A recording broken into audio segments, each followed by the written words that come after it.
오늘 함께 살펴보신 하나님의 말씀은 에스겔서 3장 4절에서부터 16절 말씀입니다.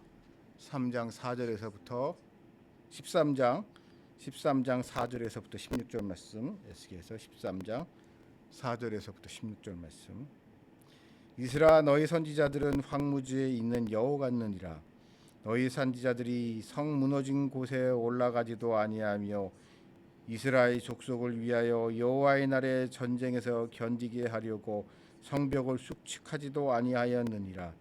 여호와께서 말씀하셨다고 하는 말들은 거탄한 것과 거짓 전개를 보며 사람들에게 그 말을 확실히 이루어지기를 바라게 하거니와 그들이 여호와가 보낸 자가 아니라 너희가 말하기를 여호와의 말씀이라 하여도 내가 말한 것이 아닌즉 어찌 허탄한 묵시를 보며 거짓 점괘를 말하는 것이 아니냐.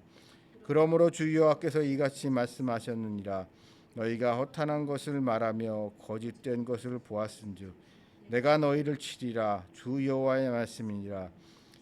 그 선자들 허탄한 묵시를 보며 거짓 것을 점치며 내 손에 그들을 쳐서 내 백성의 궁에 못 들어오게 하며 이스라엘 족속의 호적에도 기록되지 못하게 하며 이스라엘 땅에도 들어가지 못하게 하리니 너희가 나를 여호와인 줄 알리라.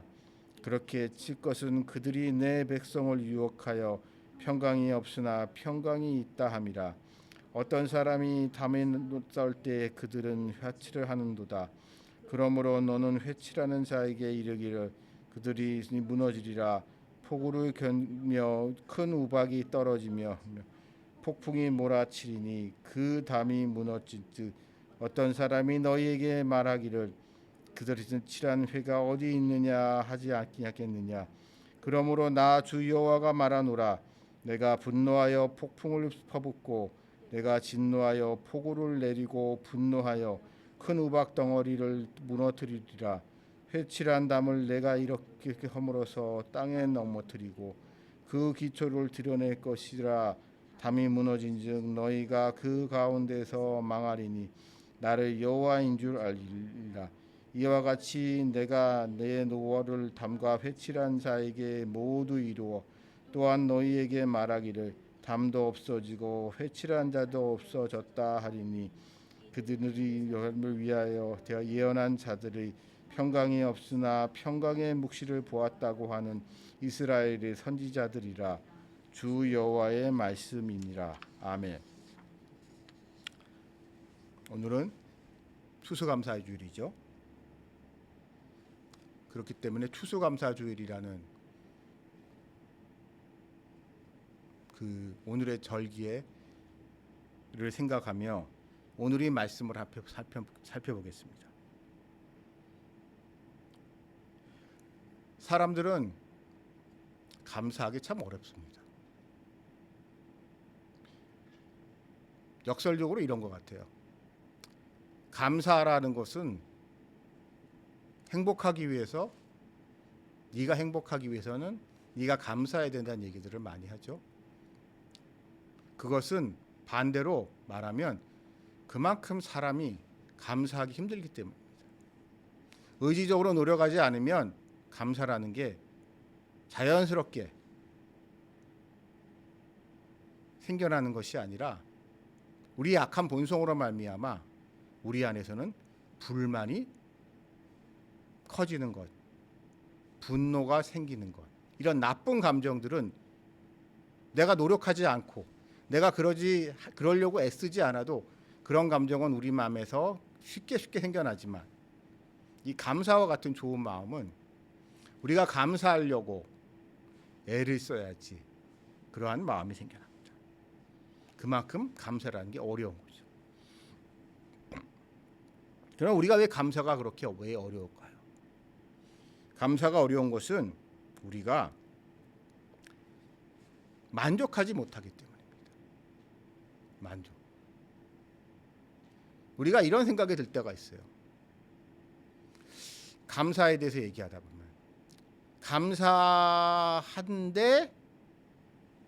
감사하지만 뭔가 조금 2% 부족한 것 같은 그런 생각이 들 때가 많이 있습니다. 이것은 믿는 자들이건 믿지 않는 자들이건 마찬가지죠. 특히 우리 한국 사회에는 어떤 게 있냐면 이런 거죠. 우리가 어려서부터 이제 학교에 갔습니다. 학교에 다니면서 시험을 보잖아요. 시험을 봤을 때 전 과목 100점을 맞으면 물론 좋겠지만 뭐 저는 그런 거 맞아본 적이 없어요. 전 과목 100점을 맞으면 다행이겠지만 그거는 아주 특별한 사람들의 이야기잖아요. 근데 그제 공부를 잘하는 사람들 중에서도 이런 사람들이 있어요. 100점을 못 맞고 한 문제, 두 문제 틀렸을 때, 한 문제, 두 문제 틀렸을 때, 그러면 이제 반에서 1등 하겠죠. 전교에서 1등 할지도 모릅니다. 그렇게 한 문제, 두 문제 틀렸을 때, 한 문제, 두 문제 틀린 거에 감사하다고 하면서도, 만족하다고 하면서도, 1등이 돼서 좋다고 하면서도 마음 한편에는 그 한 문제, 두 문제 다 맞아서 100점이 됐으면 좋았을 텐데 한 문제, 두 문제 틀린 거에 대해서 아쉬움을 마음을 인간들이 가질 때가 있습니다. 그러다 보니까 감사하다고 하고 만족한다고 하면서도 뭔가가 조금 부족해요. 뭔가가.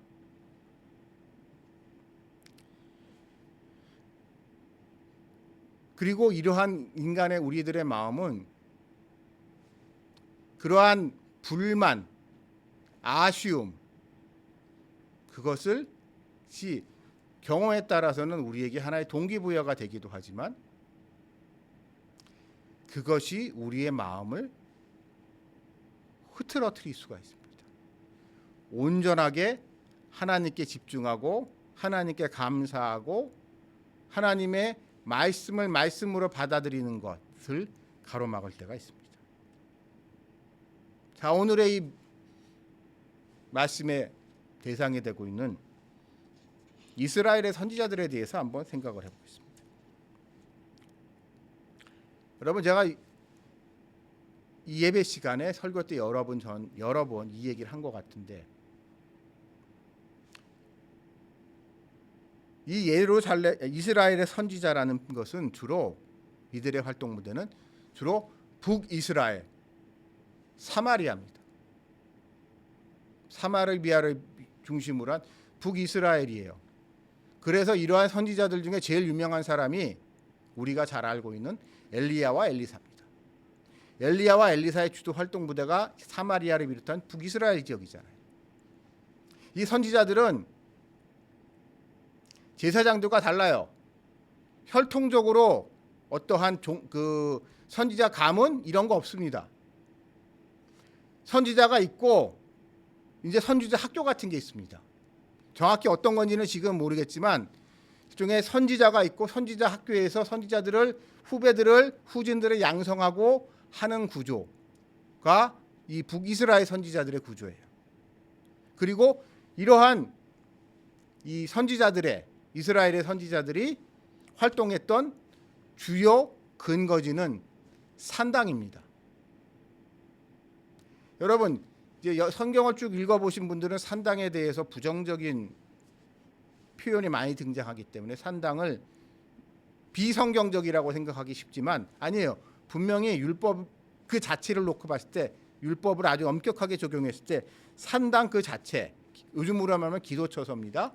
기도처소 같은 것들은 비성경적으로도 하나님이 용납하신 거예요.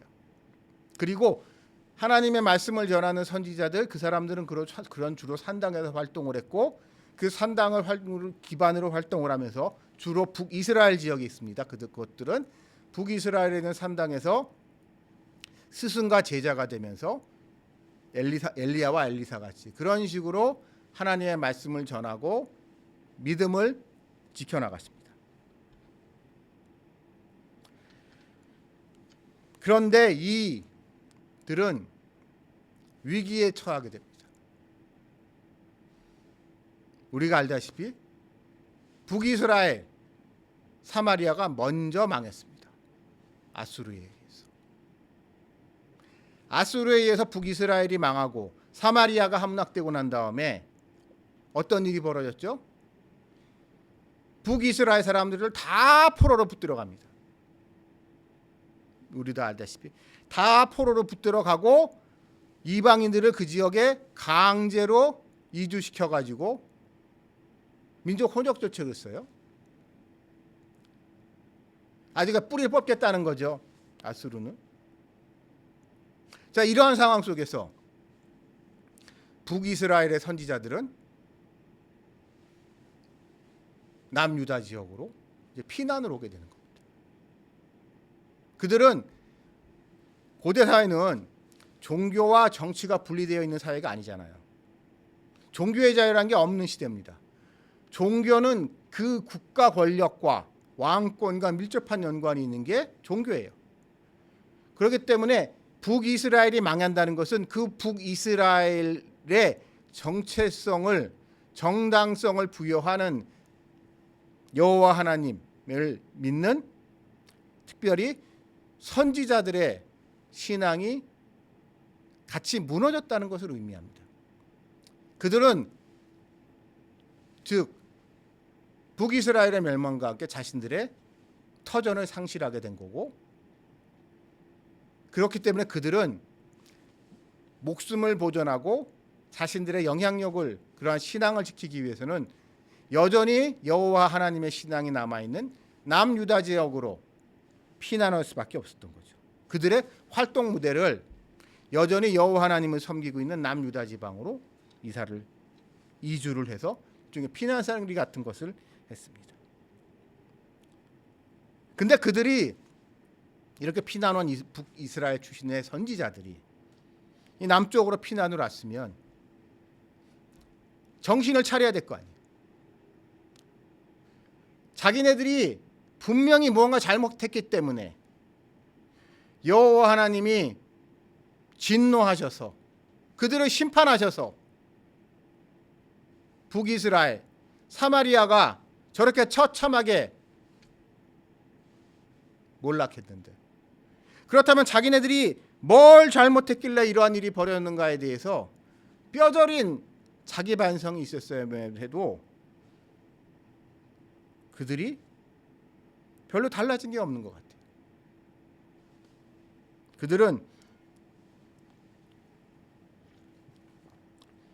그들은 이 상황 속에서도 여전히 하던 짓을 계속합니다. 여러분, 제사장들은 단순해요. 어찌 보면 딱 정해져 있어요.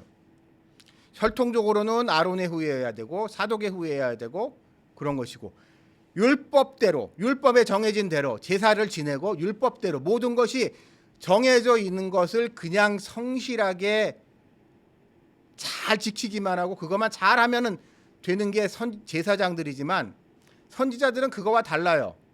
요즘으로 말하면 하나님께 기도하고 응답받아야 해서 사람들한테 하나님의 말씀을 전하는 것이 선지자들이에요. 하나님과 인간관계에 있어서 하나님 편에서 하나님의 말씀을 전하는 사람, 그들이 선지자예요. 하나님의 말씀을 전하는 대언자의 역할을 하는 게 선지자들이에요. 그렇기 때문에 그들은 하나님의 말씀을 있는 그대로 가감없이 전해야만 했지만, 그들은 그러기 어려웠죠. 왜 그럴까요? 그들에게는 확실한 기반이 없습니다. 예를 들어서 제사장들은 혈통적 정당성이라든가 성전이라든가 율법이라든가 제사라든가 이런 것 같이 그 어떠한 경우에도 자신들의 정당성을 부여하게 하는 어떠한 담보하는 자신의 무언가가 있지만, 제사장들은, 선지자들은 그런 게 없어요. 요즘으로 말하면 쉽게 말하면 이런 겁니다. 사람들이 와서 기도해 달라고 해요. 하나님한테 물어달라고 해요. 아, 며칠 전에 수능이 있었죠? 며칠 전에 수능이었잖아요. 우리 애가 수능 잘 보게 해주세요 라고 하면서 하나님한테 기도해 주세요 라고 얘기를 하면서, 그러면 여기서 이제 제사장과 선지자가 달라집니다. 그런 사람들한테 부탁을 받았을 때 제사장들은 율법에 나와 있는 대로 제사를 그거에 관련된 하나님께 제사를 지내면 끝이에요. 그게 다예요. 그럼 그거에 반해서 이에 반해서 제사장들은 선지자들은 다른 거예요. 하나님께 그거에 대해서 기도를 하고 그 기도에 대해 응답을 받아야 되는 거예요. 요즘으로 말하면 아주 단순히 말씀드리면 기도했더니 이번에 시험 보는 니네 아들 시험 어떻게 볼 것 같아? 점수 어느 정도 나올 것 같아? 이 정도 점수 나오니까 여기 원서 써. 그 원서 거기 쓰면 하나님이 붙여주신대. 라는 어찌 보면 조금 미신적이라고 할 수도 있는 그러한 기도의 응답을 전해줘야 되는 게 선지자들의 역할인 거예요. 그러니 사람들의 눈치를 보게 되는 겁니다. 예를 들어서 이런 겁니다. 어느 집 공부 잘하는 아들이 있어요. 수능을 보고 왔습니다. 이제 원서를 써야 돼요. 원서를 써야 되는데 그 집 부모님은 우리 아들이 이게 공부를 잘하고 수능 점수도가 이제 잘 나올 테니까 당연히 이 좋은 점수를 가지고 의대를 갈 걸 기대한다고 칩시다. 의대를 보내기 위해서 이 부모님은 어려서부터 이 아들을 갖다 열심히 공부시켜서 뭐 딸이어도 상관없고 자식을 열심히 뭐 학원도 보내고 뭐 하고 해가지고 열심히 애를 공부를 잘하게 해서 얘가 이제 시험만 봐서 성적만 나오면 이거 가지고 당연히 이제 탑 클래스의 최고 수준의 의대를 당연히 들어갈 수 있을 거라고 기대하고 있는 이런 부모가 있다고 칩시다. 근데 이 선지자가 예를 들어서 설명을 드립니다. 선지자가 딱 기도를 했는데 하나님의 응답이 예를 들어서 이런 겁니다. 하나님의 응답이 나는 쟤를 공부를 잘하게 한 건 맞는데 나는 쟤가 의사를 시키려고 그런 게 아니야. 나는 쟤를 예를 들어서 이런 겁니다. 쟤를 의사가 아니라 농부를 시키기 위해서 공부를 잘하게 한 거니까 쟤 의대 보내지 말고 농대 보내. 농대 가가지고 농사 짓는 거 무슨 일을 하는 일을 그거를 공부하라고 그래 라고 하나님이 응답을 줬다고 칩시다. 그 말을 있는 그대로 부모님한테 전할 수 있을까요? 참 어렵습니다. 그러니까 그럴 때 사람들은 대부분의 흔히 말해서 영음이라고 해야 되나요? 요즘도 그런 분들 가끔 있잖아요. 이렇게 예언의 은사 있는 이런 분들. 이런 말씀 전하기 참 힘들어요. 그러나 하나님의 말씀을 담당한 사람, 이 예언의 능력이 있는 은사가 있는 사람들은 그 말을 가감없이 전해야 됩니다. 하지만 현실적으로 어렵죠. 현실적으로 적당히 타협을 합니다. 뭐 기껏해야 이 정도죠. 제가 기도해봤더니 아드님이 공부를 잘해서 의대도 갈 것 같기, 의대도 뭐 가면 좋지만 뭐 하나님이 또 다른 뜻이 있을 수도 있을 것 같네요. 라고 하면서 적당히 의대를 가는 게 다는 아닌 것 같습니다. 라든가 뭐 이런 식으로 잘해야 뭐 이런 식으로 하면서 적당히 얼버무리는 경우들이 참 많아요.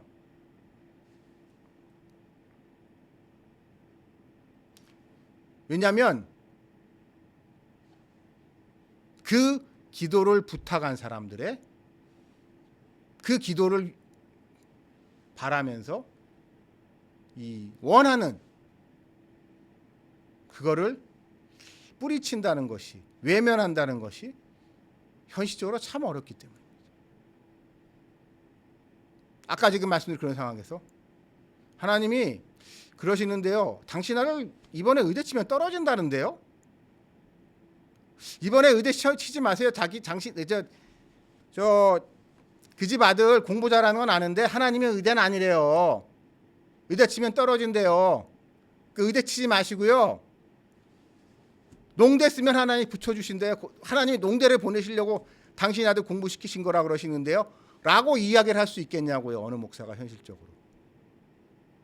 특히 그 부모가 그 교회의 중요한 사람이라면, 중직이라면, 그 교회에 헌금 많이 내는 장로라 그러면, 집사라 그러면 이런 얘기하기 힘들죠.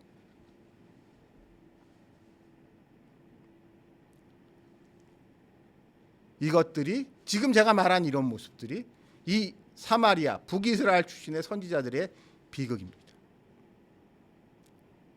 이러한 현실적인 이유 때문에 그들은 하나님의 말씀을 제대로 전하지 못했죠. 그래서 북이스라엘은 망했습니다.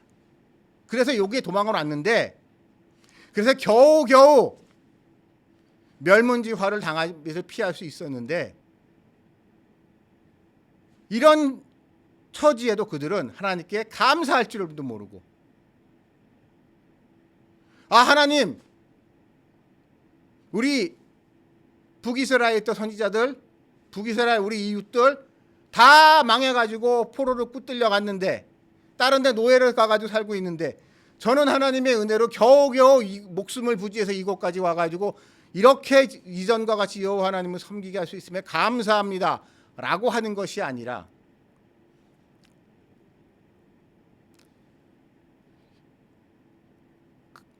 여전히 옛날에 하던 짓을 똑같이 하면서 남유다조차도 북이스라엘 같이 그렇게 타락하고 영적으로 혼탁해지는 그런 세 사람을 만들어 놓은 자들, 그들이 바로 선지자들입니다.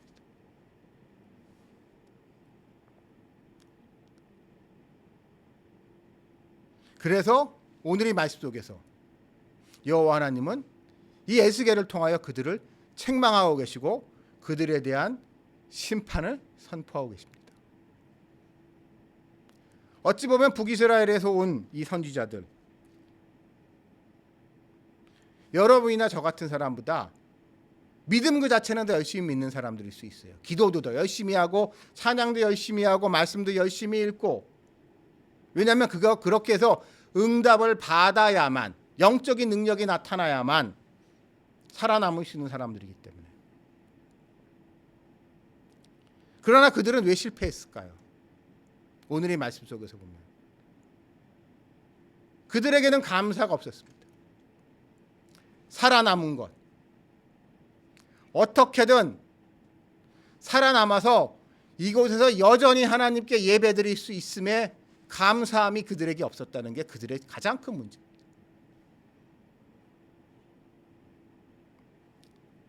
사랑하는 성도 여러분,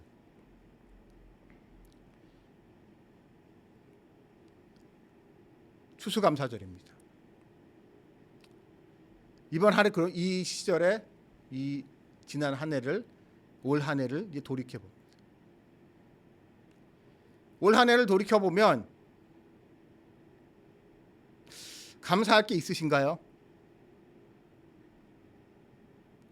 감사할 게 있다고 생각하면 감사할 게 있습니다. 근데 감사한 게 있다고 하면서도 뭔가 아쉬운 것이, 뭔가 2% 부족한 것이 있어서 다 감사하기는 한데 그게 좀 그러네요. 그게 좀 아쉽네요. 우리 애가 수능을 잘 봐서, 하나님 은혜로 수능을 잘 봐서 좋은 대학을 간 것까지는 감사한데, 한두 문제 더 맞췄으면 더 좋은 대학, 더 좋은 과 갈 수 있는데, 심지어 의대도 그렇다고 그러더구만요. 우리가 같은 사람이 보기엔, 저같이 공부 잘 못하는 사람이 보기에는 우리 애가 의대만 가면 정말 감사할 것 같은데, 의대를 보내놨더니 인서울 의대를 가겠다. 의대를 처음에는 지방대든 어디든 의대를만 가면 감사하겠다고 했던 사람이 인서울 의대를 꼭 보내겠다고. 그래, 인서울 의대를 갔더니 서울의대나 연세의대나 카대의대 같은 빅3 의대를 꼭 가겠다고. 인서울의대에 간 것 가지고도 감사하고 만족할지 모르고 또 시험 보는 사람들이 있어요. 감사가 만족이 없는 사람입니다. 그런 사람들에게는 추수감사라는 것은 있을 수 없고, 자신들의 욕망만 남아있는 인간들입니다. 하나님께서 우리에게 바라시는 무엇일까요? 그냥 받은 것 그 자체에 감사하면서 행복하라고 그러시는 거예요. 그러므로 여러분,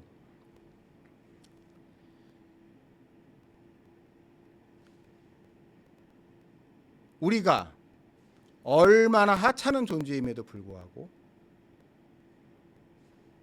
그래서 이제 어저께 수능이 있어서 수능을 비추어서 설명드리면 이겁니다.